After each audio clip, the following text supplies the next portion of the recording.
পলিটেকনিকে কোন ডিপার্টমেন্টে পড়লে সবথেকে বেশি টাকা ইনকাম করা যায়? It's a common question. But উত্তরটা আসলে কমন না যে তোমাকে আমি একটা ফিক্সড ডিপার্টমেন্ট বলে দিলাম, সেই ডিপার্টমেন্ট থেকে তুমি হয়তোবা হাজার, হাজার টাকা ইনকাম করতে পারতেছো।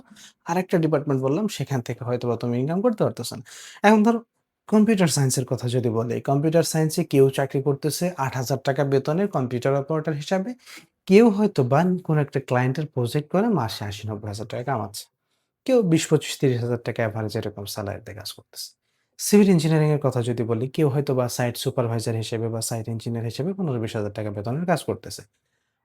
অপরদিকে কেউ হয়তোবা নিজেই একটা রিয়াল এস্টেট কোম্পানি করে ফেলছে। সে হয়তোবা লাখ, লাখ টাকা ইনকাম করতেছে। এখন এটা আসলে ডিপেন্ড করে তুমি তোমার পজিশনিংটা কোথায় কিভাবে করছো। বাট অন এভারেজ যদি বলি, প্রত্যেকটা সেক্টরেই specially computer science, electrical, mechanical, civil এই যে ৪, ৫ টা ৬ টা ৭ টা টেক্সটাইল এগুলো ডিপার্টমেন্ট আছে, মোটামুটি এভারেজ লেভেলের চাকরি পাওয়া যায়। সো সরকারি চাকরির ক্ষেত্রেও কিছুটা ডিফারেনশিয়েট আছে।